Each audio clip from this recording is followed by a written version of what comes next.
Mark has been on sit there and we figured it out. And we have to start with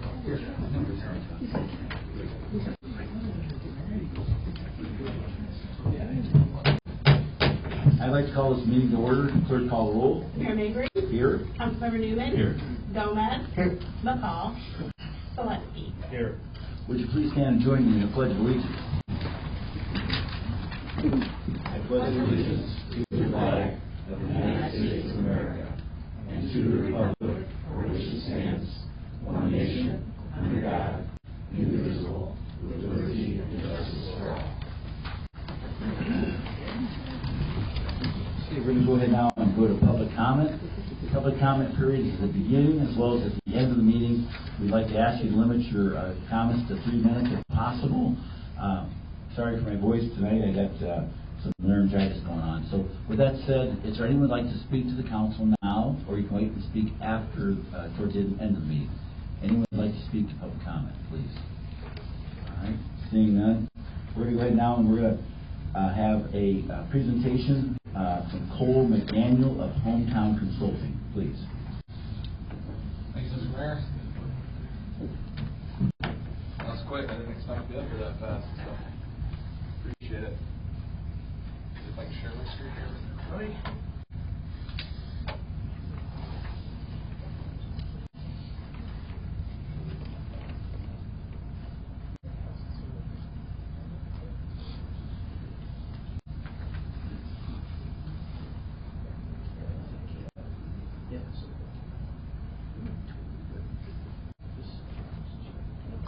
I got that pulled up. Good evening, everybody. Before I jump right into this, just to give a few updates. Had an awesome day here in Princeton today, and thank you to Michael for being my chauffeur and setting up all kinds of wonderful meetings. We started with the EDC this morning at 10 o'clock. Felt like we got through a lot. I'm sure some of you that are in the room this evening that got to be a part of that will get to hear the same thing twice maybe, so I promise not to bore you too much. But yeah, some great meetings today. Had a chance to meet with 4 different business owners, developers. Had a chance to go look at the Apollo Theater, to go look at Sherwood Mall, a lot of different places today. And I asked Michael to go look, put some eyes on these things, look at properties. We took an hour going around town and looking at different things as well. And it was a really great day and a lot of great perspective gained from my end of things regarding the city of Princeton. So to jump in tonight is really to give you guys a recap, and I want to make sure that for the general public and also for the board and everyone else that I'm not just the BDD guy, because that happened to be what was going on when we were first getting things started. But I want to share with you guys what we've been working on, what you can expect, and kind of jump into some of this. So update on our work since we've been involved with the city, show the progress on some of these items and the structure of them, and then outline the next steps, opportunities, and what things look like really over the spring and summer months here as we're working with the city, with business owners, with Michael. So just to recap a little bit here, our role with the city, economic development leadership, planning, working with the various departments, the EDC, the folks involved with all these different areas, and then program implementation. When we talk about things like the business development district or enterprise zones, or really any districts we have, any development programs we may have or may want to look at, helping to actually implement those things. Everybody that's in here, staff, elected officials, all have several hats to wear. So making sure that we can actually implement the things we're recommending is one important thing that I always like to make sure we're carrying forward. So program policy development is one thing we're going to touch on tonight, project implementation, and then tools, infrastructure, and marketing. So just to give you a brief overview. So we'll start with the creation of the BDD. Obviously, it was a topic as soon as we came in the door. We had a lot of conversations, met with a lot of different individuals, had a community meeting, which is on the next slide here, but really identified the target area, got a lot of feedback and iterations on that, of what's the boundary, what's the focus area of the BDD. Set some goals, some initial goals of the BDD, not just we want to create this and have a business development district. It was we want to set goals and we want to have some real active plans of how we're going to implement this funding, how we're going to use this funding to be the most benefit to our business owners, our residents, and our community. And then aligning that with community needs. And that's where a lot of the meeting that we held on the 27th was involved, right? We want feedback from the community. It's one thing for me to stand up here and say, hey, business development district's a great idea. And I will say that, but I'll only say that if it's correlated to the actual feedback from our stakeholders, from our community members, from our business owners, from our elected officials and staff. That all ties into a good plan, and making sure that we're maybe not all on the same exact page, but making sure we have an understanding, we can hear both sides of the story, and understand what this can and can't be used for and how it will be used from the city. So that was a great meeting. I will tell you, I've fortunately or unfortunately been involved in a lot of community meetings and run a lot of those, which is great, but the attendance level that you had at the community meeting was outstanding. People are invested. They want to know what's going on. I know you bring up the word tax, and I could, I'm probably get 1,000 people there, but there was a lot of positive feedback. There was good questions. There were people that were unsure about it and wanted to know more. And then most importantly, people sharing their priorities, things they want to see out of the community here in Princeton, things they want to see happen, things they want to see invested in. And taking all that, again, ties into a good plan and a good implementation strategy. So appreciate everybody that was able to make it to that and be a part of those conversations. We do have all those survey results, which I know Michael shared out with all the stakeholders. I'll just share again for the general public. If you weren't at that meeting, if it's something you're interested in seeing, please reach out to Michael or reach out to myself. We're happy to share those results with you and those priorities with you from that meeting. So one item here, and I'm going to have to go in and out a little bit. So one item we talked about when we were originally presenting a contract to the city was a strategic action plan. So I'm an administrator, an economic developer, and I'm a planner at heart. I will tell you, in the last 12 years, one of the biggest things that, I'll use the word frustrated, that I started to get frustrated with was seeing comprehensive plans or strategic plans get put on the shelf and collect dust. Not because we didn't want to implement them, not because we didn't have good intentions, not because those things didn't need to get done, because sometimes we didn't know how, or we didn't have the staff person or the person to help kind of move these things forward and check the boxes as we go along. So I call it strategic action plan for economic development, because our goal with you is to get the data like from the community meeting, from all these EDC meetings, from meetings with business owners, and have a true 5-year strategic action plan. Here's the things we need to do. Here's the priorities. Here's the actual timeline of those deliverables, and really laying that out. So I'm going to show you an example here in a minute. But that's actively being worked on. My goal is to have Michael a draft of that for us to kind of iterate on back and forth, and probably the EDC too, sometime midsummer here. And then ideally this becomes an adoptable strategic action plan. Some other things you'll see put in there, like if we're going after ITEP funding, or we're working with IDOT or IDNR or DCEO or any of the other state or federal funding sources, we need to have these things identified in the plan. It's going to be one of the most important scoring metrics when we're going after grant funding. We want to make sure it's there, it's adopted, we can include it with our granting applications. So there'll be some things like that I know have been in discussion here recently that we want to see included in there as well. So I'll exit out of here real quick, and I just want to pull up, this is an example from another community of just what this will look like. I promise I'm not going to make you go through all 52 pages of it. But to give you an idea of what the strategic plan is, so it's a 5-year plan, right? Over the next 5 years, what are we going to accomplish? How are we going to accomplish it? Who's responsible for what? How are we going to track this? So I'll skip through, but it's really going to give you your main pillars. What do we want to focus on? For Pittsfield, for example, downtown revitalization, site development, housing, business growth. A lot of the same things we're going to talk about in a lot of communities, with a few differences. So demographic overview, a market overview, a gap analysis, all those things that we'll want to know about our community when we're making plans. But the thing I want to focus on the most here is we'll have our goals in here, and then all the way down here towards the end, we're going to actually have the action items to accomplish those goals, which we'll be helping hand in hand with you as well. So action items. So develop new senior housing and duplex projects. This is a big priority in Pittsfield. We're seeing a lot of this occur right now. But who's the lead entity? Who's the key partners to help implement this, right? We've got a lead on it. Maybe it's the planning department. Maybe it's hometown consulting. Maybe it's the EDC. Who are the key partners in that? And then what are the potential funding sources? Is this grant funded? Is this something we're looking at with BDD? Is it something that's part of the general operating budget? Is it only possible through grant funds? We want to understand these things. To because it's great to have ideas. We also want to understand, in order to implement this, here's how we're going to have to pay for it, or how it's going to have to be funded, or what kind of grant we're going to need to get. So then it'll have the description objectives, expected outcomes, how we measure performance, of whether what we're doing is working or not. So just to give you an idea of what that document is going to look like for you guys. And then one of the most important things for me, and to make sure that you can see if you're getting any value out of me standing up here and some of the things we're working on for you, is we put together a dashboard of, really call it a document, an Excel spreadsheet, whatever you want, but how are we measuring the things that we're doing? What are our performance indicators? Some things you'll see out of that are like with BDD. Here's the revenue that was in, here's the expenses that were out, here's the things we invested in, here's the return associated with those things.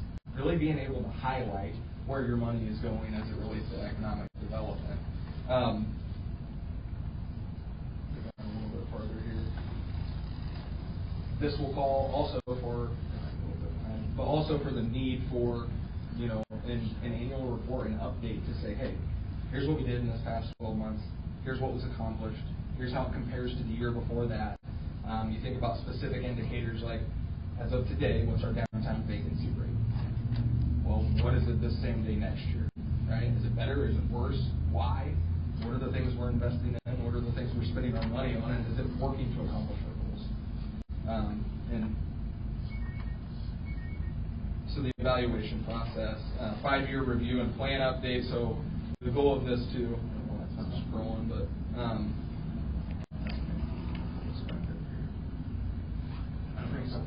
yeah.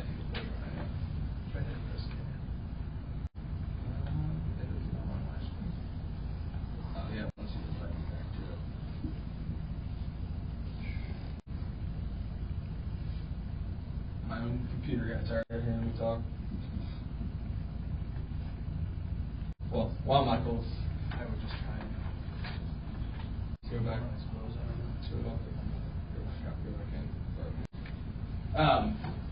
So, point being is the strategic action plan is meant to be just that, a strategic plan for how we accomplish our goals in its most basic form. So we will get that to you. Again, ideally it's something that's adopted this late summer, fall by council, so that you have it on file, so that you have something that you can include in grant applications and seeking other funding as a way to refer back to when we're making decisions at the board level on all the different initiatives and things that we have going on. So let's see if I can get this flipped in here. Pause there for a minute. Are there any questions about strategic action plan or anything like that? I just wanted to make sure to share kind of what that deliverable is with you. Okay. Another item we're working on, which we're getting close to, and again, thanks to Michael for really going through this and picking a lot of it apart. We appreciate that. It's only as good as the local information and making sure that things are correct and the most updated ordinances, things like that. So we talked a little bit about this at the EDC today, but a new business owner or entrepreneur or someone walks in and says, I want to open a business in Princeton, what do I need to do? If you don't have someone like Michael or Teresa or somebody at the table that can answer those questions, or even if you do, sometimes it can be a difficult process for someone to refer back to. Very long story short, it's meant to be a clear, concise guide of here's how you do development in our city. Here's how you open a business. Here, and to give you an idea of the table of contents, state and federal regulations, county level requirements, zoning, site selection and incentives, building and sign permits, business licensing, permitting and requirements, business support and assistance resources. This is where we're going to put a map of the BDD. You're going to understand what programs are out there, who you need to contact to get help filling out an application. And then, I said this earlier today, I'll say it again, the most important, I think, 2 pages of this entire document are the last 2, because in my 10, 12 years in municipal administration and economic development, if you have to find a contact from one of the federal agencies, one of the state agencies, and one of the local agencies, you've probably got to go to 10 different websites. We want to put that all in one spot. So you're going to have your local agencies and contact information, you're going to have your regional ones, like your NCICG and other organizations, and then your state and federal resources as well. Giving the contact information, making sure people can find the information they need easily, and providing that to them. So it can be a really a kickstart to someone coming in and saying, hey, here's all the information you need out of the gate. They can, of course, call with questions, and we can help walk them through all these different things. But you want to give them as much information as you can that's palatable and understandable and can help kind of guide them through the process. So you'll see that coming to your table as well. So just an update. So the monthly EDC meetings, which I was excited about today. At minimum, I'm gonna be here quarterly in person for those meetings. I attend virtually traditionally, but I felt like today was good. It was productive. We covered a lot. There's a lot to cover, right? There's a lot of layers to all the different things we're talking about. But the goal of these meetings is to have consistent coordination, be able to make faster decisions and recommendations back to the city, and then being able to align stakeholders. There's a lot of people from different groups and different sectors on that board. Being able to have these conversations in that working group that's sharing their perspective, feedback, opinions on a lot of these different things we're working on, or as we move forward, business development district applications we're receiving, sometimes even zoning considerations as part of a development project. There'll be a lot that we need to discuss in there, so having that framework to meet monthly. And Michael, I don't know, have you talked about kind of meeting with just about the subcommittees and what committees there are? Okay. Do you want to share what those three, just as a function of the EDC? Yeah, we broke into 3 subcommittees so we could have smaller groups tackle some of the many different areas of economic development. So the community development, business development, and economic development are the 3 subcommittees. So far, we've been able to meet and come up with goals, strategies, and tactics to tackle many of the items that fall under the umbrella term of economic development. It's just a great way to focus our efforts and make sure that we're moving forward in all these different areas. That's fine. Okay, the next thing I want to touch on here is GIS implementations. We've talked about this a little bit. I shared some examples previously with the group. But now that the foundational elements of this are built out, I want to share the actual tool with you and share an example of how it will be utilized. So what you see here is a GIS map. It's hosted by Hometown Consulting for the city of Princeton. We're able to pull the information you currently already have in your GIS system, as well as the county's information. And really what we like to do is go through and build this out so that we can use it for several other things besides just parcel identification. So able to go through and put the corporate limits in here so you know where your corporate boundaries are. Parcels are built into here, so we can actually, I'll go do this in a minute, but you can click on it, you can see ownership, zoning, property tax information, all that wonderful stuff. And then our focus areas. So I'll come back to the focus areas. Buildings are in here. The business development district is the purple boundary that you see here.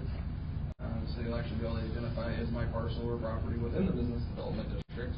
The one TIF district that's in here up north by the interstate is also included. Enterprise zone, your zoning map,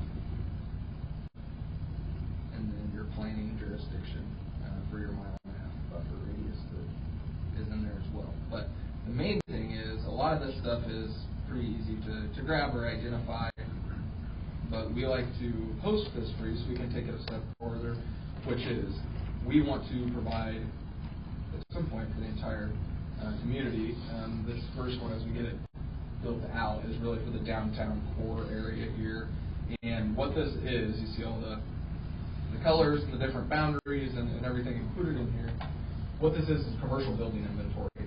So I'll share a key with each one of you. It's got a number associated with the building. It'll tell you what that building is, what the ownership is, what the current use is, but getting an understanding of what are the uses of our commercial buildings within these focus areas.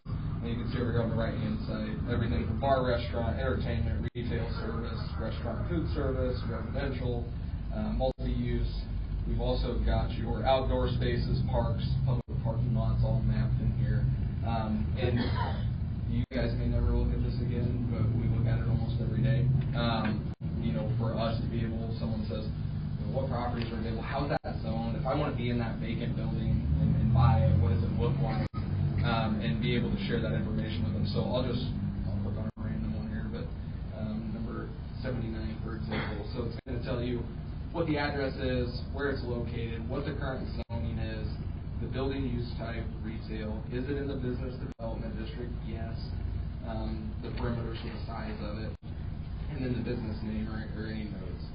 And then if you click view, I'm not going to click on it just so it doesn't kick me out, but that'll take you to the property tax assessor's website. So like you would see if you were using the county's GIS, it'll take you into the actual property tax bill. So you can see all that information there, PIN number. And we'll continue to build this out. Our next corridor outside of that red boundary, which is that downtown corridor stretch all the way up to 80, is going to be Peru Street from east to west.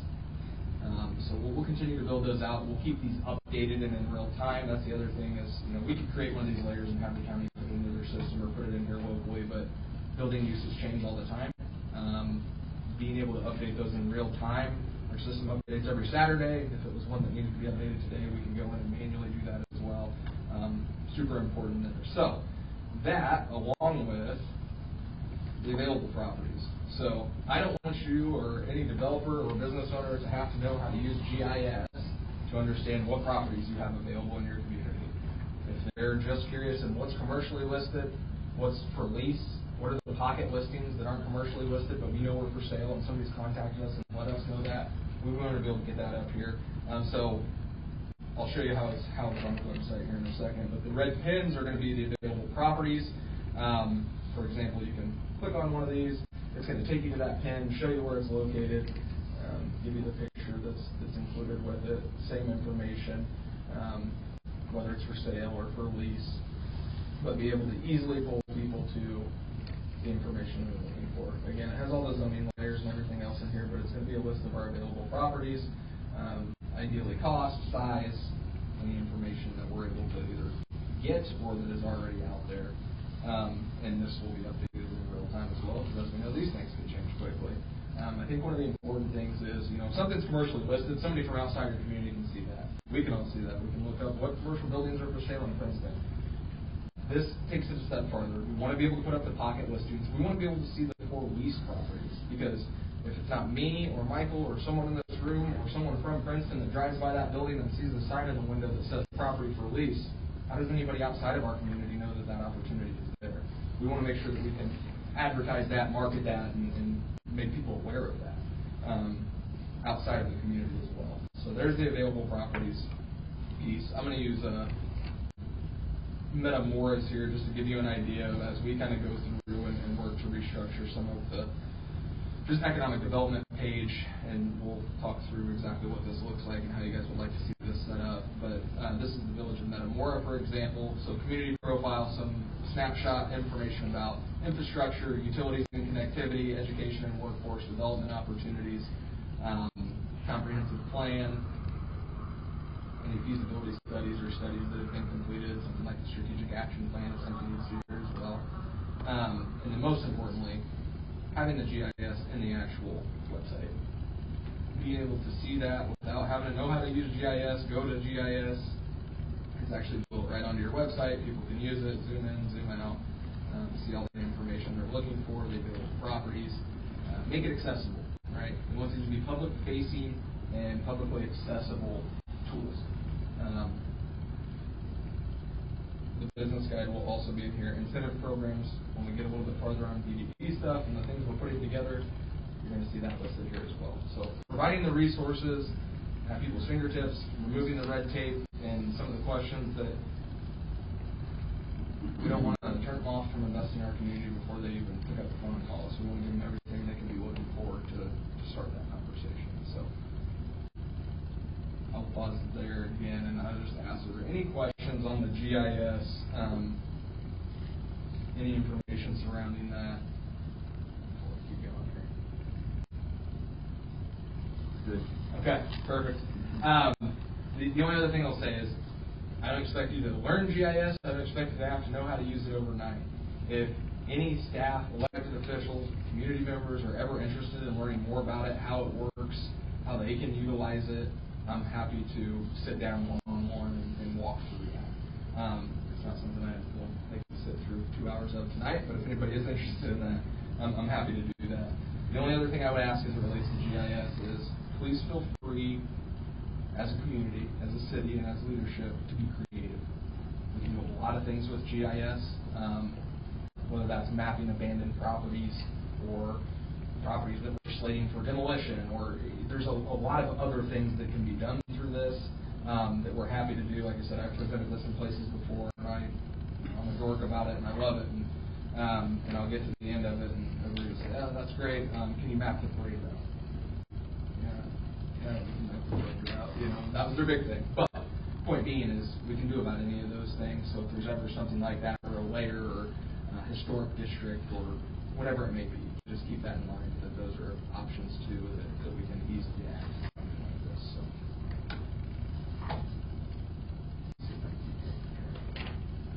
Okay, so really the next steps with BDD, the marketing, helping people understand what the process looks like from really this point, and getting approval back from IDOR through really when we start receiving funds, and the implementation of that is, as the EDC today, we started talking about scoring matrix, weights for different types of, how we evaluate projects, sales tax and property tax impact, local ownership, all the things that are going to score points on an application.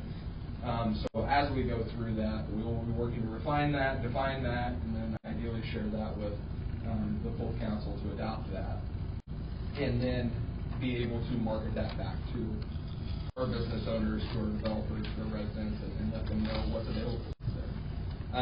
Another piece of that is going to be, as we're marketing all that back, or working towards the ability to market all of that, I let Michael know today, I will work with Jacob and Klein to get you what's called, it's just a standard business development district application. It's going to be the city of Princeton. It's going to ask for basic information like the person's name, where the project's located, things like that. So you have that standard form that someone could theoretically fill out tomorrow and submit. We just need to know, and the community needs to be very understanding that we can't give funds out until funds are received. Right? It doesn't mean you can't have an agreement, or look at projects, or have that conversation before then. But there will be a time here, late spring, early summer, where we've got that formal application.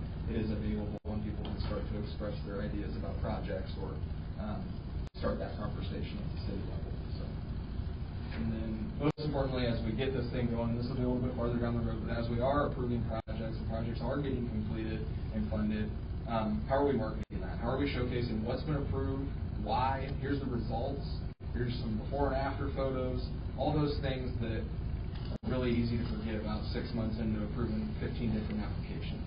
We want to market that. And again, that's not just for the people locally and our community members and the people that are a part of this, it's also for people outside of our community. You're doing 10 projects at the same time and approving incentives, and people are, what in the world's going on in Princeton? Maybe I'm going to pick up the phone and call Michael. Hey, what's going on, Michael? We're interested in investing in your community. And those are the kind of things, as we market that, as we tell that story, that will continue to be developed. So,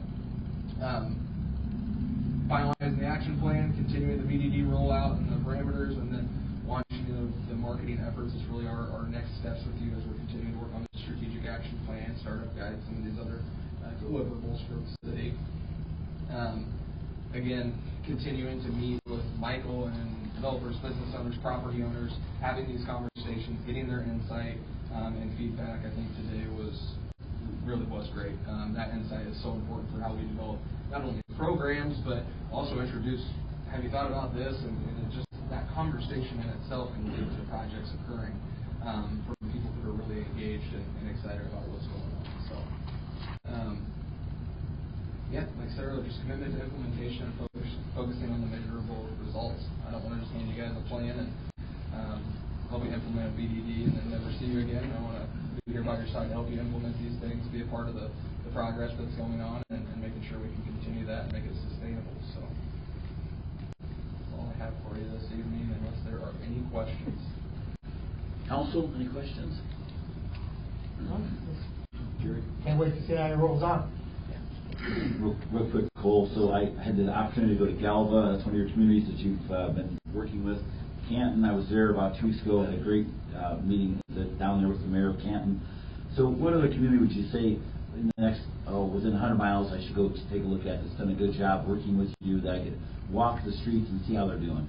Well, I'd love to say if you were around Havana. Now that goes back to 10 or 11 years ago for me, but that's my hometown and why I got into this whole world. But would love to bring you down there. Metamora would be another good example. those are, I take field trips, I enjoy that. Yeah, no, it's great. I think that's great. I think it's important for the work you're doing here to be able to get some of those examples and experiences from others too. So I appreciate that. Okay, anybody else have any questions, comments, concerns? We're done. Michael, you have anything to add to it? No. Okay. So Cole, we appreciate you working with us on this, and I think about when I went to Canton, for example, and you look at the town and walk the downtown, and you see that the storefronts, if they're not filled, at least little things like the glass is clean, and the stickers from 15 years ago that say chamber member from 1982, they're gone. I mean, just those little things that building owners need to do, keep their storefront looking good until they get it filled, and it's just critical. Absolutely.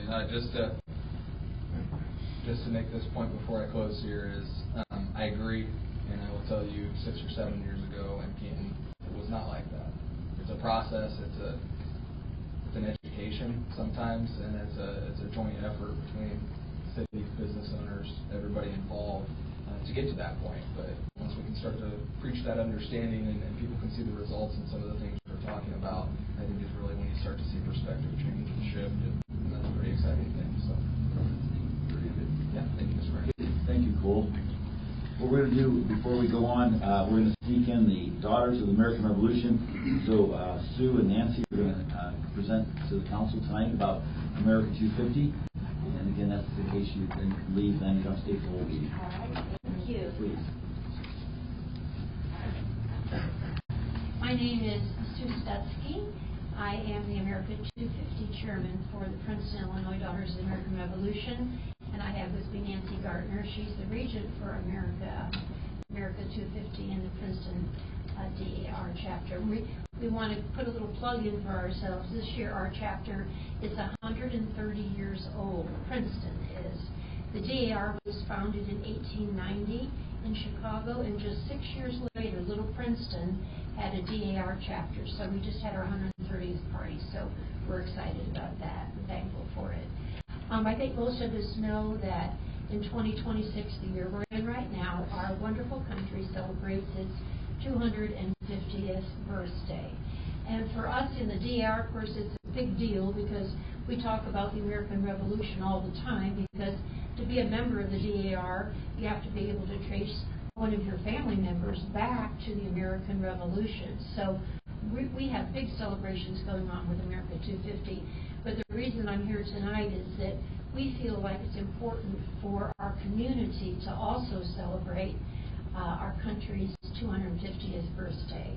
No matter how you feel about anything that's going on in politics or whatever, we feel we have a lot to be proud of and thankful for the freedoms we have in our country. So the DAR has put together some projects, and I want to tell you about them real briefly. I know I have 3 minutes, so I'll talk really fast. That does not apply to you. You're good. Oh, okay. All right, good. Oh, well, I'll take a while, but no.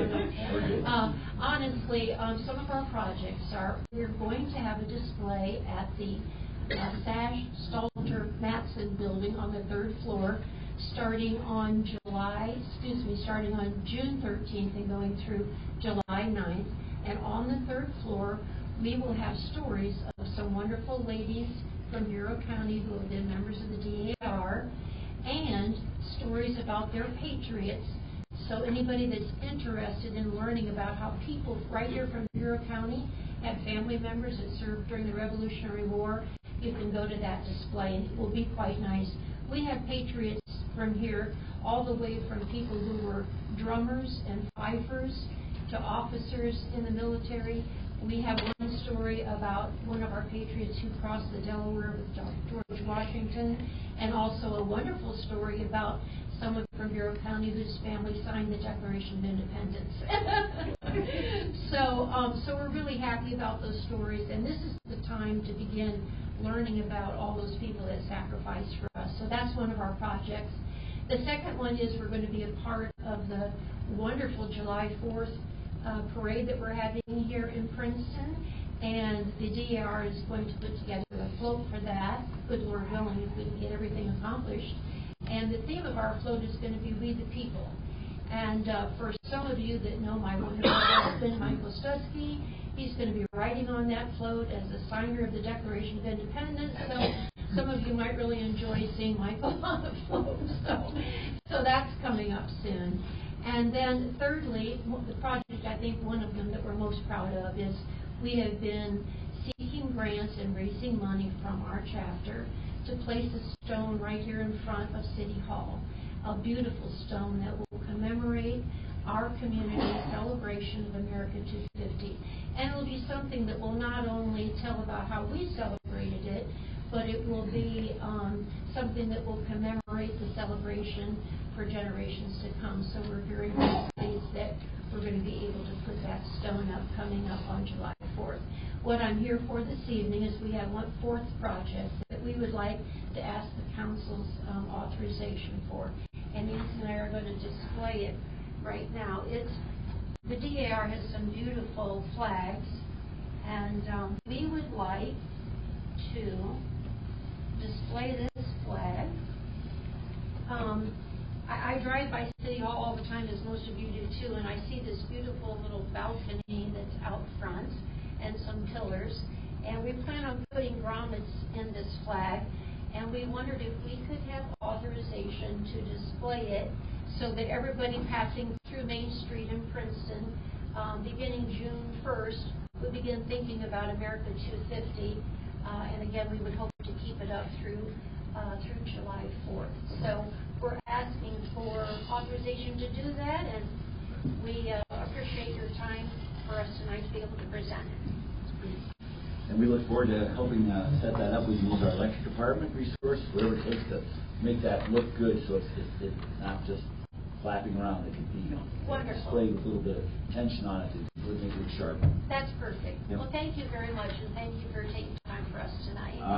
We're glad to have you. Let's give them a round of applause. Very good. Thank you, Nancy. Thank you, Steve. Thank you very much. Okay, we're going to go on now. If you would, Jerry, please, minutes. Yes, I move that we approve the minutes from our regular council meeting on March 20th, 2026. Second. We have a motion and a second. Is there any questions or comments about those minutes? Seeing none, clerk call the roll. Councilmember Newman. Aye. Gomez. Aye. Gillespie. Aye. And Mayor Mabry. Aye. And now on to our invoices with City Clerk Janet Henning. In the Department of Accounts and Finances, we have $70,638.94. The Department of Streets and Public Improvements, $85,764.38. Department of Public Safety, $350,567.10. And the Department of Public Property and Utilities, $861,204.25.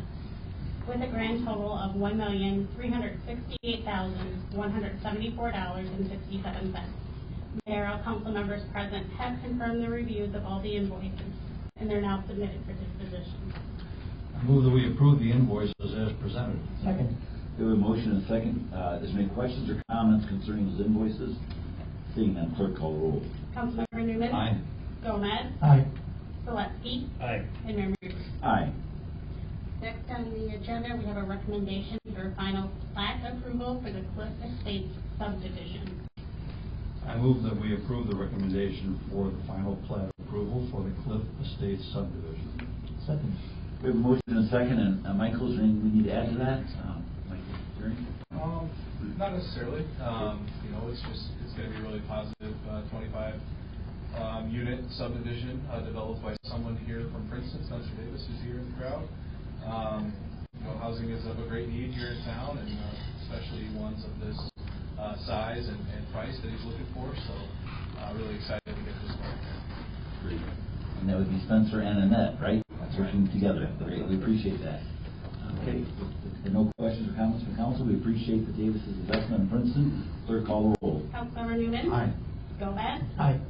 Gillespie. Aye. And Mayor Mabry. Aye. Next on the agenda, we have ordinance O-26-009, revising the fair solar credit. This is effective May 1st, 2026, second and final reading. I move that we approve ordinance O-26-009. Second. We have a motion and a second. Again, this is a second reading on this. Is there any questions from the council? Seeing none, clerk call the roll. Councilmember Newman. Aye. Gomez. Aye. Gillespie. Aye. And Mayor Mabry. Aye. Next on the agenda, agenda, we have ordinance O-26-010, an ordinance annexing real estate pursuant to 65 ILCS 571-8. Jonathan and Julianne Mabry. This is the second and final reading. I move that we approve ordinance O-26-010. Second. We have a motion and a second. Is there any questions or concerns from council concerning this? I will be abstaining on this. Go ahead and call the roll. Councilmember Newman. Aye. Gomez. Aye. Gillespie. Aye. Mayor Mabry. I will abstain. Thank you. Next on the agenda, we have ordinance O-26-011, annual budget ordinance for the fiscal year 27. This is the second and final reading. I move that we approve ordinance O-26-011. Second. We have a motion and a second on that ordinance. Again, this is the second reading. Is there any questions or comments from the council concerning that ordinance? Seeing none, clerk call the roll. Councilmember Newman. I vote aye, with the exception of a $20,000 gift to the Chamber of Commerce under the Economic Development Fund. Gomez. Aye. Gillespie. Aye. Mayor Mabry. Aye. Next, we have ordinance O-26-012, amending the City of Princeton Land Development Code to require public hearings for final plat review. This is the first reading. I move that we advance ordinance O-26-012 to the second reading. Second. A motion and a second, and before we vote on that, Michael, just a little housekeeping on that, if you would, please. Sure. So this was my first plat I went through with the Planning Commission, and in the code it says for a preliminary hearing we are to notify the surrounding neighborhood 200 feet within the where the subject property is, and also put it in the newspaper. That is our code language for public hearing. When coming to the final plat review, I realized that a public hearing isn't required, and brought that to Planning Commission and said, you know, the neighborhood is invited to come hear about the initial plat idea, and then oftentimes they have feedback and there's changes that are getting implemented to the final plat. So in the interest of transparency and you know, that neighborhood being informed throughout the entire process, Planning Commission wanted to have this ordinance proposed that would require final hearings for the final plat review as well, to keep that neighborhood engaged throughout the entire process. Very good. Any questions or concerns about that? Comments? Thank you, Michael. Seeing none, clerk call the roll. Councilmember Newman. Aye. Gomez. Aye. Gillespie. Aye. And Mayor Mabry. Aye. I move that we approve the following board appointments to the Historic Preservation Commission: Leanne Kent and Matthew Adams, to fill a 3-year term ending December 31st, 2029. And for the Plan Commission Board of Zoning Appeals, Laura Gray and Rodney Lang, to fill a 3-year term ending April 30th, 2029. Second. We have a motion and a second on that. Any questions or concerns or comments from council concerning those appointments? Seeing none, clerk call the roll. Councilmember Newman. Aye. Gomez. Aye. Gillespie. Aye. Mayor Mabry. Aye. Okay, thank you very much. Appreciate that, Janet. Now we're on to our city manager report. Teresa. I have nothing actually formally on this, but I just want to give everybody kind of an update on where we're at with the fire department now that things are starting to take shape over there with the expansion. We do meet with Ringland Johnson regularly each week and go through kind of an update of where we're at, so we can give you an update. As you can see, the demo work is complete, which is what we'll call the site work. The only hold up, and it really wasn't that long of a hold up, was getting the monument sign removed. It was a little bit more expensive than what we thought it was going to be. Some more monument came and took it out successfully without any damage. Ongoing for last week and going into this next week, excavation will continue. Looks like they've made pretty good headway today as well. Footing excavation will be starting. Concrete layout will be starting. Rebar delivery will be tomorrow. Footing and foundation forms and pour and strip will be starting as well. The anchor bolt install and setting plates will be starting. So it's nice as we have these meetings with Ringland and the group that's working on this, we get these regular updates, any questions that are coming up. We've gotten down to picking out the brick. for the outside, the masonry work and the edging for the concrete around the windows and all of that, getting those colored. Soon to come will be the interior colors next week, right? I get my weeks messed up, but so that'll be fun to go through that process. So things are moving along. You guys got anything to add? Okay. There's nothing. If anybody's got any questions. Anything else, Teresa? No. Okay, very good. Thank you. Under the mayor's report, we're going to have 2 appointments. We have an appointment for Chuck Woolley for a 3-year term on the firefighters pension fund, and also an appointment for Barry Portman for a 3-year term on the Board of Police and Fire Commission. Jerry, do you have those in your notes too? I do. Please do it. Okay. I move that we approve the following board member appointments. The Board of Trustees of the Firefighters Pension Fund, Chuck Woolley for a 3-year term ending April 30th, 2029, and to the Board of Fire and Police Commission, Barry Portman for a 3-year term ending April 30th, 2029. We have a motion and a second. Clerk, call the roll on Councilmember Newman. Aye. Gomez. Aye. Gillespie. Aye. And Mayor Vickery. that. Aye. Very good. Thank you, Jerry, on that. Arbor Day, and I'm going to try again. I get this laryngitis going on. I'm perfectly healthy. My wife is a pharmacist, and she explained to me all the things I needed to take today to work with my laryngitis, and I've done all those things. But I don't know if I can get through this whole proclamation. So we're going to do, and again, we love trees, so I don't want to slight anybody on this, but I'm just going to read part of this. And so this is the Arbor Day proclamation. In 1872, J. Sterling Morton proposed to the Nebraska Board of Agriculture that a special day be set aside for the planting of trees, which is now considered Arbor Day. The Mortons made their money, just so you know, in the salt business. It's fun to Google where the money came from and the interest in trees. Trees are a renewable resource, giving us paper, wood for homes, fuel for fires, and countless other wood products. Trees enhance the city's beauty and property values. The purpose of this designation of this day throughout the nation is to encourage the planting of trees and to promote their protection and care to ensure their beauty and usefulness. So, therefore, I, Raymond M. Mabry, Mayor of the City of Princeton, do hereby proclaim Friday, April 24th, 2026, as Arbor Day in the City of Princeton. And I urge all citizens to support efforts to protect our trees and woodlands and to support our city's urban forestry program. And I urge all citizens to observe this day by the planting of 1 or more trees. Dated this 20th day of April, 2026, Ray Mabry, Mayor. So thanks for letting me get through that. And so with that said, I just want to say Michael Ziering's been our planning and zoning person now for, Michael's been 2 years? 2 years. And I know sometimes it feels like 5.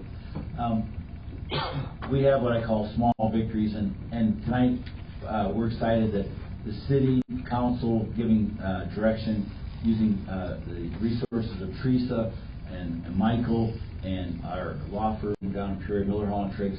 We were finally able to acquire the ownership of 526 North Chestnut Street, and that was done last week. And that's a victory for the city. It's a victory for the residents that live in that neighborhood. It was a blighted property. The city has ownership now. Michael's working, and Teresa, to come up with a vetting process to sell that home. So that home will be going on the market here in the next week. Is that right, Michael? And so if you're interested in investing in Princeton, it's a home that needs some love. But we're just glad that that chapter's over with. Those poor neighbors down there, it was a long process to get that wrapped up. Has that building been cleared out? No, that's still still part of the deal. No, right. But the good news is the occupancy's on. Oh, yeah. No, But yeah, you're right. So it's a victory for us, and we just appreciate the patience that the neighbors had on that project. So Michael's working on the next phase. Our goal is in the next 45 days at home, we'll see a new owner and get going on that, which is great. So thank you for everybody's work on that. Okay, now we're on to old business. Is there any old business as far as updates on e-bikes or the electric scooters? I understand we're still working on both those issues. And then the THC infused beverages, according to Chief Tom, that's something else we're also working on.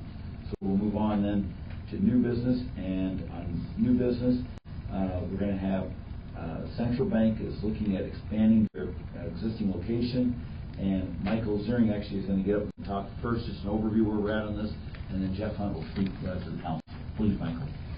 Sure. Central Bank has approached the city. They are hoping to expand their operation on the east side of South Main Street, so just north of the corner of Peru and Main. Their location there, they are hoping to expand their building north to get all of their employees in Princeton under one roof. They currently have a real estate center across the street, so their idea would be to get everyone under one roof and maybe even have real estate or office space to have maybe a marketing director or someone else, I understand, Jeff. To do that, they are asking the city to potentially vacate a section of Crown Street between Main Street and the alley directly to the east. Plan Commission has heard about this for 2 or 3 meetings now. Jeff has done some personal traffic studies of his own, counting people coming to the bank and otherwise traffic going through. He also has very good reasoning as to that street is mostly used by Central Bank.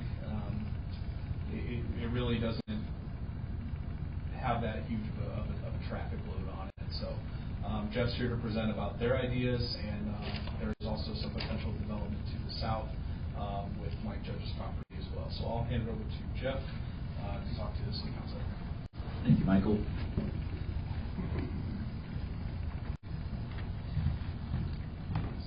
Up here, I think this is the best spot to put this. I don't know if everybody can see it. Kind of give you an idea what's going on here.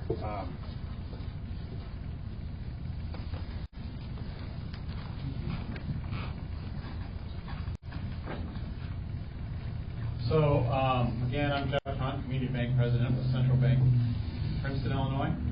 And in 2006, we bought this property. It was the vacant Hardee's building, as most of you remember. And the property just across Company Street is actually Company, not Crown. So, we're looking at expanding to the north. The idea, our idea would be expand to the north. That's the best idea we think for us, as far as budget and so forth. Again, we started with 5 employees in 2006 in the old Subway building downtown next to the building where we're at now. Later purchased this property, and now we're up to 25 employees between 2 locations. Our other location, as most of you know, is the real estate center right across the street. So we've added to this building twice since 2006, on top of purchasing the building across the street. Princeton has grown to be the largest branch of Central Bank, Illinois, which is headquartered out of Geneseo, with branches in Fulton, Peru, Sterling, Rochelle, Ashton, Oregon, Fulton, if I didn't say that one. So we continue to grow, and now our issue is we don't have enough office space, we don't have enough storage space, we're running into those kind of problems. We have some confusion being in 2 locations, even though they're right across the street from each other. A lot of times, the building across the street from the main bank is for consumer loans, car loans, home loans. So a lot of those people come to their closing to the main bank, looking for the closing. We have to send them back across the street, busy Main Street, by the way, back over to that building. We also have employees walking back and forth across Main Street, and it's just become a little bit difficult. If we're going to add on to this building, the idea is to consolidate operations under one roof and then sell the building across the street. There are opportunities there. Since COVID, a lot of businesses have figured out that backroom operations like compliance and bookkeeping and so forth don't all necessarily have to be in Geneseo. They can be run, and somebody can do the same job in an office in Princeton. We don't have those spaces for those people. Luckily, we did have an opening across the street. We were able to retain one job here in Princeton that actually is kind of headquartered out of Geneseo. At one point, we had a real good shot at getting the head of marketing in Princeton, but she later she decided to open her own business. She was a Princeton resident, and again, that would have been great to have that position here. So there's opportunities for us to maybe grow a job or two here and there. Now, in this process, we would have to vacate Company Street from the alley, which is behind the bank on top of that map, to Main Street. And I know it's come up in zoning. The traffic count has been kind of an issue. And I know, it's a bank, and the cost of the traffic study, I'm reluctant to do. Of course, we would do it if it was part of the deal, but I want to make a few points as to the traffic study. We did our own traffic count of cars going through our drive-through, and kind of surprised us. But we did 2 weeks. We counted all the traffic. That's a 24-hour period when I say a day. So that's ATM traffic after hours, night drop after hours, and drive-through traffic throughout the day. And we average about 175 cars per day going through our drive-through. 185, that's Monday through Friday. It's a little bit lower, of course, on Saturday. We're only open until noon. The traffic will exit to the east, go into the alley. They can go north or south, south to Peru Street, or north to Company Street. And it's kind of hard from here, but from Company Street, do I have to be right here? Okay. So let me just point out a couple of things here. This really is Company Street right now. So the bank has built right up to the curb. All of our employees park in this lot, and there's 20 employees at our bank now, with 5 across the street. So this little street here is with 185 cars coming through here a day, 20 people in and out of here, lunch, come in the morning, leave at night. Take that information into account. And unfortunately, I don't have the city map up, but if you think about the blocks, there's one block to the east of us. We've got Vernon Street over here. There are 3 houses here, and then there's another 2 houses over here. Actually, one's the chiropractic. They have entrance all of Peru Street. But on the other side of that street is the Methodist Church. So traffic, and then that street dead ends on this end. So traffic is very limited, in my opinion, after being there 20 years. Through traffic for residents is very limited here. It's mostly the bank traffic. That 185 car count per day doesn't include our walk-in lobby traffic or our employees coming in and out of here to go to lunch, come into work, and so forth. So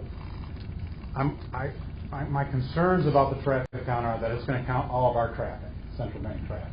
I'm not exactly sure how we can decipher between non-central bank and residents. So I have spoken to the 2 homes on the corner here on either side of Company. Both residents would be in favor of we would actually ask to block the street off. And what you end up in is you end up with a small dead-end street there. Okay. With this project, we are going to need additional parking because we're taking in our current parking lot is right here.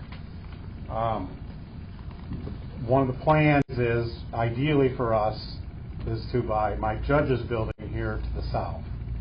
And that would also hopefully include the grassy lot, which is owned by a third party, all the way to the end. And then this would be a new parking area here. And then again, we'd be more than happy to work with the city or whatever the city's plan is to landscape this corner, because that's a very important corner to downtown Princeton. So be open to ideas, working with the city to landscape that area. Our parking lot is also currently used by Festival 56. This would also help that situation out with them. So I know, and the traffic count may be required, and that's fine, but it's come up numerous times, so that's kind of why I've been reluctant to do one. I really do think this is the highest and best use for that property, and that meaning Mike Judge's building. It is very tight there. It's really hard to get in and out of that building. It does need some repairs, and I think overall the improvement to that corner would be a benefit to the city of Princeton. It'd be a benefit to the bank, it'd be a benefit to the city of Princeton, it'd be a benefit to Mike Judge. He's got other plans, so So tonight, it's just kind of a discussion, question, Q&A. It's not a formal request. I'm just here to kind of gauge this council's mood on this. That's all I have. Any questions from anyone? Why don't we start, Jerry, what about you? Expansion to the south, Jeff, is not going to work. Good point. Expansion to the south actually probably would be preferred, but much more expensive. So the drive-through, the drive-up is on the south side there. We only have one location in town. We don't have a north branch that we can send that drive-through traffic. We don't have an ATM of it.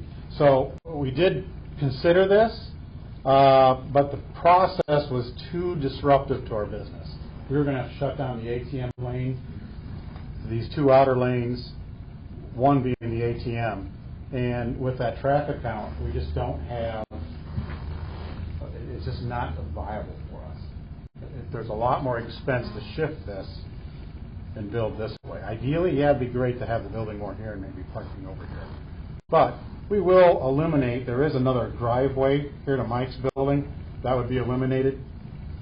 This is our existing entrance here, so nothing really changes. Here's the street entrance and here's our entrance. Traffic, I didn't mention this. It is possible the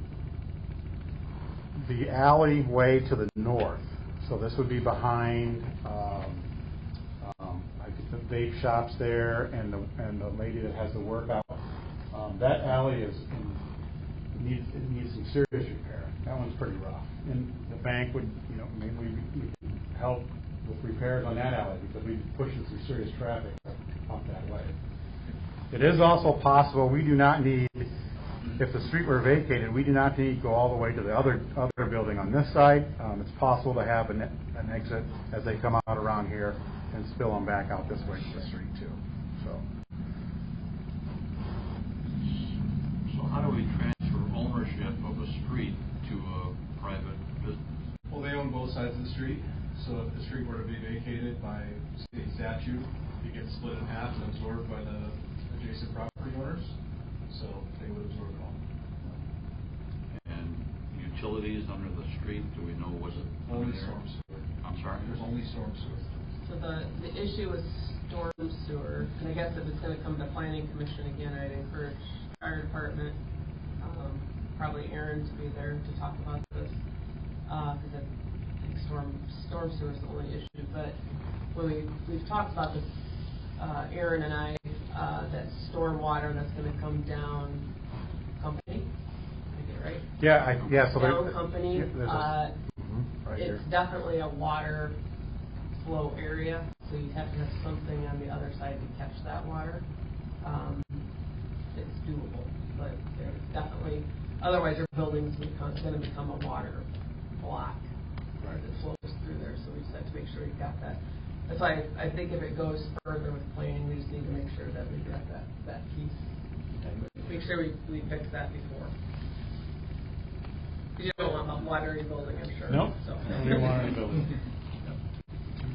Jerry, any more questions? No, not right now. All right. Hector? I would say is like there's never an issue with somebody trying to enhance the beauty of the town, including the landscape, and also not only that business becomes bigger with the employees, but again it also possibly will bring in a lot more tax revenue from the employees that are here to be able to go to the stores, go to eat here. So I usually don't have an objection as long as everything is taken care of, which is just mentioned right now with the storm sewer. Yeah, I mean, we'd have, obviously, unfortunately, we'd be paying more real estate taxes. So. Okay, Don, how about you? What's your thoughts? I like the idea of clearing out the building there. It's to the south. We've got a lot of fond automotive memories there, but it's merely memories. It's hard to celebrate a building that's fallen into disrepair at this point. And it would look better if that was gone. I was at both of the planning and zoning meetings and listened to extensive talk on that. I know that you haven't done a car count study yet, which I think might be required. But I question as to whether you can actually close the street off and the state will allow you to still circumvent around your building and still exit out onto the state highway. Do you know for sure that you can do that? No, I do not know. Okay. Ideally, you talk about expanding to the south, which should be a little more expensive, but that would be ideal. In your facility across the road, the savings and loan, you do have a drive-through there. It could be used in the interim, correct? No, it'd have to be refitted. All that equipment and stuff was gone on the inside there. That's more of an office area. Okay. Which, I mean, that's our copier room, file room, so forth. So. We like the idea of that building being cleaned up, but I find it, I mean, we've got a great facility. It's a great asset to Princeton and the community. But I find it a difficult leap for me to give up city street and not have it seen as a sort of favoritism from the other financial institutions. That's just my thoughts on it.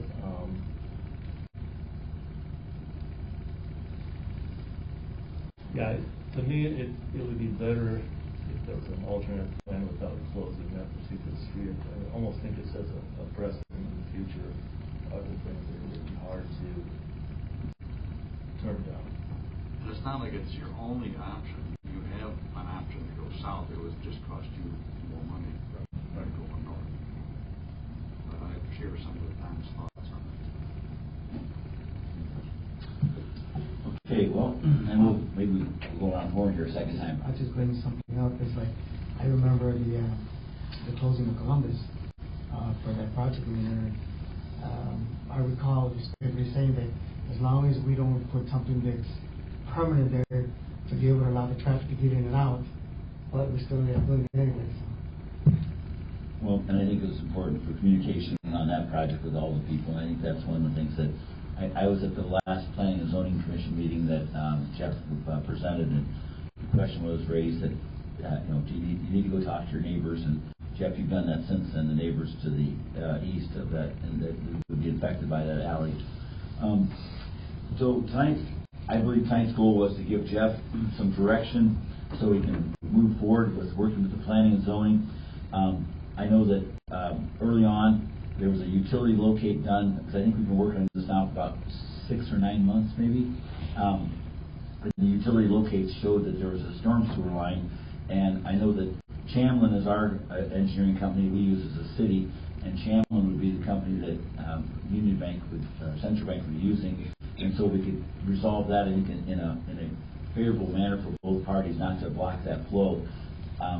I really think this is an opportunity to endorse this project in a positive manner. So I would really like to ask the council if they would take this back to planning and zoning with the idea that if a traffic count is required, that they do that, and that we meet all the regulations that Chamlin would want for our storm sewer to not be impeded. I think we need to move this back in a positive manner so that Central Bank can get started with a definitive plan of action. So I think being able to tear down Mr. Judge's building and beautifying that corner is a tremendous win. I don't know if there's we say setting a precedence. Every day we help, and just like we're having cold here, we're working to enhance our community and also to support small businesses. And when we had this issue where we were going to be raising a sales tax, some people in the community were concerned about the sales tax going back to private individuals to work on their buildings. But that's what it's all about. We're so blessed to have the forethought of previous council members and mayors that bought the land out there north of the interstate that now is home to Ollie's. Because I know Teresa's been working with Ollie's, and they may be making an announcement in the future of an expansion project out there, and that's just tremendous news. But if it wasn't for the council and the mayor back then that took some flack over investing in that land, we wouldn't have that opportunity to have Ollie's in Princeton, because they were looking for a shovel-ready site, and that's one of the things that the community of Princeton had. So I think that we do make decisions every day to help either existing businesses or enticing new businesses to come to town. So I would just encourage the council, I'm 100% in favor of this with the stipulation that planning and zoning would continue to work with obviously there's a concern over traffic count and traffic flow with the state of Illinois, and also our utilities not being impeded by the flow of that storm sewer. So I'd like to go back around the horn one more time and ask if the council would consider giving the green light to move this forward. So Joe, how do you feel? I'm still kind of hesitant. I'd like to hear what the financial differences is, Jeff, between expanding south, expanding north. Well, that's the problem. That costs more money to get those numbers done too. We got to talk to the contractor, and we're working with the architects to the OK, and we're trying to see if this is a possibility first before we go spending money. The thing is, and not that it matters because nothing was in the right. When we bought this back in 2006. The city had mentioned vacating this road was always a good possibility for you guys if you ever wanted to expand. So this is not anything new, but I can tell you, I don't have anything. I wasn't in that meeting. I was at the bank then. I wasn't part of that meeting. It was always kind of what was available to us. But that's 20 years ago. So I understand how things change, and I understand, vacating a street. I mean, when the forefathers set that street in 100+ years ago, they had no idea what was going to be, how things would change in town and so forth. And in looking, it's really interesting when you look at the city of Princeton map. You look at this little street here. It does go 2 blocks, one here, and then it goes over to church. But it is really. I mean, we're the only ones practically. I would guess we're at least 85% of the traffic on that road.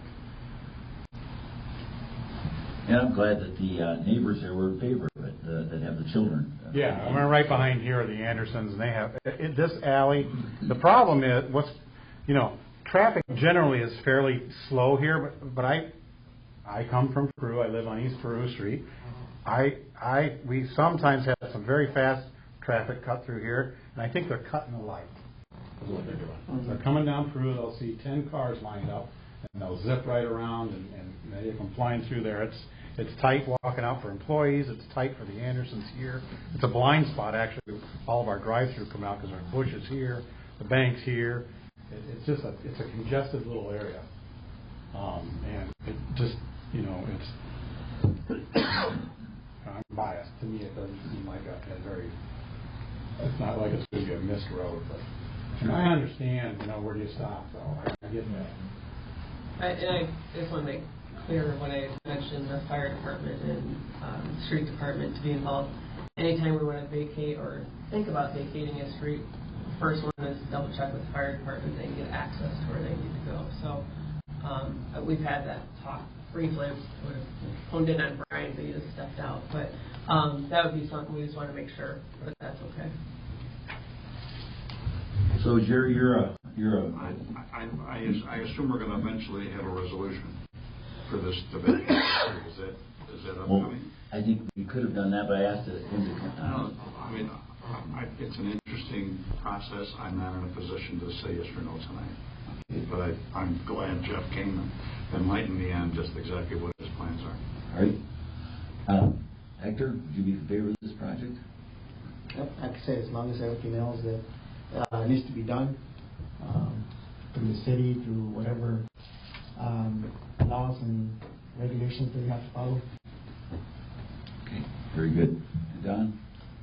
I'm going to need more information. I know you're in the early stages there, but I know it costs money, but I'd like to know what the difference is between financially from building that direction or the other direction, and also about the traffic study. I'd like a little more information on that. In the traffic study, and maybe you guys are more familiar with these than I. I'm assuming you want to understand what other flow is going through there. Yeah, you mentioned cutting the light. There's really nothing illegal about that. Right. There is if you're going cutting the corner doing it, but does it actually take flow distribute it around the light. Because you mentioned that people are cutting the light going up to some. I wonder if it's an alternative route when there's a big bottleneck up there for light too. So there's some things in the study that I'd like there. I think at one time there was some thoughts of an alternative road behind it. Wasn't there as an exit? Yeah. Another option was try to get an exit straight through to residential Vernon. Is that something you still consider? That all options are on the table. So, something like that could be an exit, a right turn only, which would spill into Peru. Yeah, I'd like to. In zoning, they didn't really conclusively give you direction too much as far as moving forward or not. As I understood it, they did. Michael, how would you interpret that? What planning and zoning, to get us here tonight, what was their We had some of our louder voices on the topic absent from the meeting. The quorum that was there did seem generally in favor. And that got us here tonight with the idea to bring it to the council for their first look at this and get a sense of where we feel as a council. So I would say, don't be discouraged. I would ask that you go back and do a little bit more legwork and then present it back to the council. I think that. Okay. And if any of you guys call me if you have any specific questions, you know where I'm at. So. You need more room for the rib fest. So. Any additional questions or comments from the council? Jeff, thank you very much for coming. Thank you. Appreciate it. Thank you. Okay, bear with me here. Let's see here. Now we're on to public comment. Again, I'd love to have anybody here that'd like to speak to the council. Come up and speak. All you have to do is give your name and limit it if possible to 3 minutes. Anybody from the public like to speak? Seeing none, if you would, Jerry. Sure. I move that we adjourn our regular council meeting this evening and convene into executive session under Illinois statutes for discussion of claims, loss of risk management information, records, data, etc. Regarding the city and its operation. The next regular council meeting will be on Monday, May 4th, 2026, 6 o'clock at City Hall. Second. Motion and second. Call roll. Councilmember Newman. Aye. Bonet. Aye. Gillespie. Aye. And Mayor Mabry. Aye. This meeting is adjourned, and thank you for coming.